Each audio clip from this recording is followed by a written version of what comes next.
কামৰূপ জিলাৰ চমৰীয়া সমষ্টিৰ চমৰীয়া সন্তলী মণ্ডল বিজেপিৰ উদ্যোগত স্বচ্ছতা অভিযানত বৃক্ষৰোপণ কাৰ্যসূচী পালন।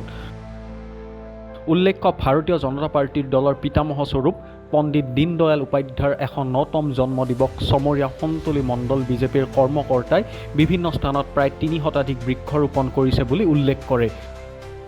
চমৰীয়া সন্তলী মণ্ডল বিজেপিৰ উদ্যোগত সোণালীস্থিত কাৰ্যালয় প্ৰাংগণত ৰাতিপুৱা কাৰ্যসূচীৰ লগত সংগতি ৰাখি পণ্ডিত দীনদয়াল উপাধ্যায়ৰ ছবিত মাল্যাৰ্পণ আৰু পুষ্পাঞ্জলি দিয়ে সভাপতি আমিন মইদুল ইছলামৰ লগতে কৰ্মকৰ্তাসকলে।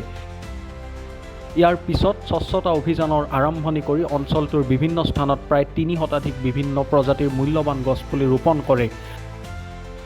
আজিৰ কাৰ্যসূচীত চমৰীয়া সন্তলী মণ্ডল বিজেপিৰ সভাপতি আমিন মইদুল ইছলাম, উপসভাপতি মুছলিম উদ্দিন, সাধাৰণ সম্পাদক ক্ৰমে আব্দুল ছালাম মণ্ডল, চুবুৰ উদ্দিন, দক্ষিণ কামৰূপ জিলাৰ বিজেপিৰ আহ্বায়ক মান্নাফ চৌধুৰী, চমৰীয়া সন্তলী মণ্ডল বিজেপিৰ যুৱ মৰ্চাৰ সভাপতি মনিৰুল ইছলামৰ লগতে বহুসংখ্যক কৰ্মী উপস্থিত থাকে। মণ্ডল বিজেপিৰ তৰফৰ পৰা আমি আমাৰ হাৰ্টথ্ৰব জুবিন গাৰ্গৰ বিধিজ্ঞাত্মাৰ কাৰণে আমি মৌনতা অৱলম্বন কৰিছোঁ আৰু আমাৰ আজি কাৰ্যসূচীত আমাৰ পণ্ডিত দীনদয়াল উপাধ্যায়ৰ জন্মবাৰ্ষিকী আমি পালন কৰিলোঁ আৰু আমাৰ কিছু বৃক্ষৰোপণ আমি কৰিলোঁ। ৩০০ গছপুলি আমি ৰোপণ কৰিলোঁ।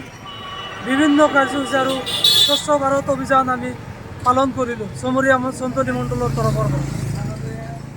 পণ্ডিত দীনদয়াল উপাধ্যায়েৰ মহাদেৱদেৱৰ জন্মদিন উপলক্ষে আজি আমাৰ চমৰীয়া সন্তলী মণ্ডল বিজেপিৰ তৰফৰ পৰা আজি স্বচ্ছ ভাৰত অভিযান পালন কৰিলোঁ আৰু আমি বৃক্ষৰোপণ কৰিলোঁ। ৩০০ৰ ওপৰত বৃক্ষৰোপণ কৰিলোঁ। তাৰে আজি আমাৰ শুভ দিন। আজি আমাৰ ভাৰতীয় জনতা পাৰ্টিৰ সকলো কাৰ্যকৰ্তা আৰু ওপৰৰ নিৰ্দেশ মতে আজি দীনদয়ালৰ জন্মদিন উপলক্ষে স্বচ্ছ ভাৰত মিছন আৰু আমি গছপুলি ৰোপণ কৰিলোঁ। এইখিনি আজি আমি চমৰীয়া সন্তলী মণ্ডলৰ পৰা কাৰ্যসূচী পালন কৰিলোঁ। চমৰীয়াৰ পৰা ৰেজাউল হাছানৰ ৰিপৰ্ট।